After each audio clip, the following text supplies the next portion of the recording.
င်္ဂလာပါရှင်ပရိသတ်များအားလုံးကိုကျမတို့ရဲ့ဒီတိုင်းစပေါ့မြန်မာ channel ကနေပြီးတော့ပြန်လည်လို့ကြိုဆိုပါရစေပရိသတ်များရှင်နေ့စဉ်နေ့ကနေ့မှာတင်ဆက်ပေးနေကြမန်ယူနိုက်တက်ရဲ့သတင်းအကြောင်းအရာတွေကိုဒီနေ့မှလည်းပြပြပေးသွားကြပါမယ်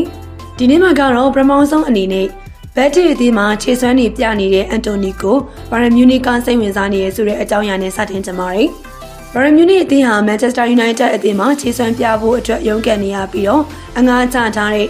တောင်မန်ကစားသမားအန်တိုနီကိုခေါ်ယူသွားဖို့အတွက်စိတ်ဝင်စားလျက်ရှိနေရလို့စပိန်အခြေစိုက်သတင်းဌာနတစ်ခုကနေပြီးတော့ဖော်ပြလာခဲ့ပါတယ်ပထမဆုံးရာသီမှာပဲ10ဂိုးသွင်းပြီးတော့9ဂိုးကိုဖန်တီးနိုင်ခဲ့ပြီးမိဒုတိယရာသီမှာတော့3ဂိုးသွင်းပြီးတော့2ဂိုးပဲကိုဖန်တီးပေးနိုင်ခဲ့တယ်လို့မျိုးဒီရာသီမှာလည်းအသင်းအတွက်တကူရဲပဲသွင်းယူနိုင်ခဲ့ပါတယ်အခုလက်ရှိကတော့ဘက်တစ်အသင်းမှာအတော်လေးကိုတောက်ပနေတဲ့အန်တိုနီဟာဘက်တစ်နဲ့အငှားဆောင်ကြုံပြေးတဲ့အချိန်မှာ United အသင်းစီပြန်သွားဖို့ရှိနေပေမယ့် United ကတော့အန်တိုနီကိုအသင်းကနေအပြီးသက်ရောင်းချလိုက်ဖို့ပဲဆန္ဒရှိနေပြီးတော့ဘက်တီအသင်းကလည်းအန်တိုနီကိုအပြီးသက်ဒါမှမဟုတ်ရင်နောက်ထပ်တရားသည့်အငှားလောက်နဲ့ကိုခေါ်ယူချင်ရတဲ့ဖြစ်ပါတယ်ဒီလိုအချိန်ဒီမှာဗရမြူနစ်အသင်းကပါအန်တိုနီကိုခေါ်ယူဖို့အတွက်စိတ်ဝင်စားလာခဲ့ပြီးတော့ United ကတော့အသင်းကနေအငှားချထားတဲ့တာမန်တိုက်စစ်ကစားသမားတွေဖြစ်ကြတဲ့ Marcus Rashford, Jadon Sancho နဲ့ Anthony တို့၃ယောက်စလုံးကိုအခုလာမယ့်နွေရာသီဈေးကွက်မှာအပြီးသက်ရောင်းထုတ်သွားချင်နေပြီးတော့ဒီကစားသမားတွေရောင်းချလို့ရမယ့်ပြောင်းရွှေ့ကြေးတွေနဲ့ကစားသမားအသစ်တွေကိုထပ်မံပြီးတော့အားဖြည့်သွားဖို့အတွက်လည်းရှိနေပါတယ်ရှင်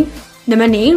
Heaven ရဲ့တန်ရာနောက်ဆုံးအခြေအနေအကြောင်းကိုပြပြပေးသွားကြပါမယ်။ Leicester City ကိုအနိုင်ရခဲ့တဲ့ပွဲအပြီးမှာတန်ရာရသွားခဲ့တဲ့ Ivan Haven ရဲ့တန်ရာအခြေအနေကတော့ထပ်ပေါ်လို့လာခဲ့ပါပြီ။ Heaven ဟာဇန်နဝါရီမှာ Arsenal ကနေပြောင်းလာပြီးတဲ့အခါအထင်ကြီးစရာခြေစွမ်းတွေကိုပြသနေခဲ့တာဖြစ်ပြီးတော့ပထမဆုံး Premier League ပွဲချိန်ပြီးပွဲဥထွက်မှာတန်ရာရခဲ့ရလည်းဖြစ်ပါတယ်။ Manchester United ရဲ့ Evening သတင်းထောက်ဖြစ်တဲ့မာရှယ်ကတော့အိုင်ဗန်ဟာကွင်းထဲကနေပြီးတော့အကာအကွယ်ဖက်နဲ့အတူထွက်ခွာသွားခဲ့လို့ပြောခဲ့ပြီးတော့အကောင်းမြင်စရာကောင်းတဲ့အရာတစ်ခုကတော့ဘယ်သူအကူအညီမှမပါဘဲနဲ့လမ်းလျှောက်နိုင်ခဲ့ရလဲဖြစ်ပါတယ်။ဒါကြောင့် Heaven ရဲ့တန်ရာကအရန်ကိုမပြင်းထန်ဘူးလို့ယုံကြည်ရပြီးတော့မကြမီချိန်တွင်းမှာပဲပြန်လည်သက်သာမယ်လို့လည်းမျှော်လင့်ရပါတယ်ရှင်။နံပါတ်3ဂိုးပေါက်တွေပြန်ထွေးခဲ့ပြီးတဲ့နောက်အချိန်တိုင်းတိုးတက်အောင်လို့စူးစမ်းနေတဲ့ဝိုင်လန်ရဲ့အကြောင်းအရာကိုလည်းပြပြပေးသွားကြပါမယ်။အသက်22နှစ်အရွယ်ဒိမ့်မဲ့လက်ရင်းစင်တိုက်စစ်မှုဝိုင်လန်ကတော့ United ရဲ့ထိုင်းစစ်ပိုင်းအတွက်အားထားရတဲ့အထောင်တိုင်းစစ်မှုဖြစ်ပေမဲ့လို့ပြီးခဲ့တဲ့ဒီဇင်ဘာ12ရက်နေ့ဘယ်လ်ဆယ်အသင်းနဲ့ကစားခဲ့တဲ့ယူရိုပါလိပွဲစဉ်မှာ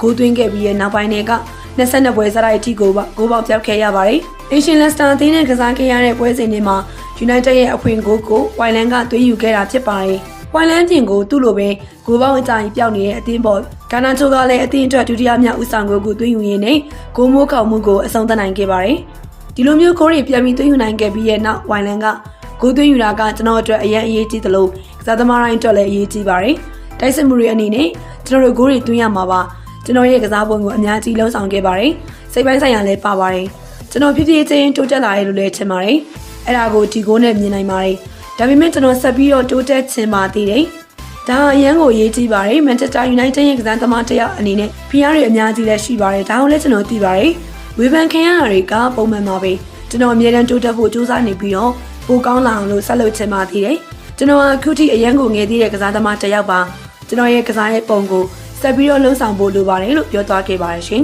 ။နောက်ဆုံးအနေနဲ့ Brighton ရဲ့ဝေဖန်မှုတွေကိုတုံ့ပြန်လိုက်တဲ့ Fernandes ရဲ့အကြောင်းအရာကိုပြောပြရင်းနဲ့နှုတ်ဆက်ချင်ပါတယ်။ United ရဲ့အသင်းကောင်းဆောင် Bruno Fernandes ဟာမကြသေးမီကသူ့ကိုဝေဖန်ခဲ့တယ်။တရားနီကနေဝင်ကွင်းလယ်ကစားသမားဟောင်း Brighton ရဲ့အပေါ်မှာကြီးမားတဲ့လေးစားမှုရှိတယ်လို့ပြောခဲ့ပါတယ်။ Brighton က Fernandes ဟာအရေးအချင်းရှိတဲ့ကစားသမားတစ်ယောက်ဖြစ်တယ်လို့ပြောခဲ့ပေမယ့်အရေးအချင်းရှိုံနဲ့မလုံလောက်ဘူးလို့ပေါ်တူဂီတေဝင်းရဲ့ကောင်းဆောင်မှုအရေးအချင်းတွေကိုရည်ရွယ်ပြီးတော့ဝေဖန်သွားခဲ့ပါတယ်။ Fernandes ကအဆက်မပြတ်တိုးတက်ဖို့ကြိုးစားနေတယ်လို့ပြောဆိုခဲ့ပြီးဝေဖန်မှုတွေကြောင့်နာကျင်ရလားစိတ်သက်ကွာဖြစ်မိလားလို့မေးမြန်းခဲ့ရမှာနှစ်ခုစလုံးလို့ထင်ပါတယ်။ကိုယ်နဲ့ပတ်သက်ပြီးမကောင်းပြောတာတွေကြားရတာကမကောင်းမှုဆိုတာတော့သိပါတယ်။ဘယ်သူမှလည်းမကြိုက်ပါဘူး။ဒါပေမဲ့တစ်ချိန်တည်းမှာပဲအဲ့ဒါဟာခမားကိုစိတ်သက်ကွာဖြစ်စေပြီးတော့လူတွေကခမားနဲ့ပတ်သက်ပြီးတိုးတက်အောင်အများကြီးလှုံ့ဆော်ရမယ်လို့ထင်နေတဲ့အရာတွေနဲ့ပတ်သက်ပြီးတော့တွေးမိသွားစေပါတယ်။ဒါကိုအပြူသဘောနဲ့လက်ခံရမှာပါ။လူတွေကဘာတွေပဲပြောတိုးတက်အောင်လုပ်နိုင်မယ့်နေရာရှိလားဒါမှမဟုတ်မရှိဘူးလားဆိုတာကိုနားလည်ထားရပါမယ်။ခင်ဗျား right game အကြောင်းပြောနေတာကျွန်တော်သိပါတယ်။ကျွန်တော်အရင်ကပြောဘူးသလိုပဲသူ့ဘောကြီးမားတဲ့လေးစားမှုရှိပါတယ်။သူက United ကပိုင်ဆိုင်ခဲ့တဲ့အကောင်းဆုံးအသင်းကောင်းဆောင်တွေက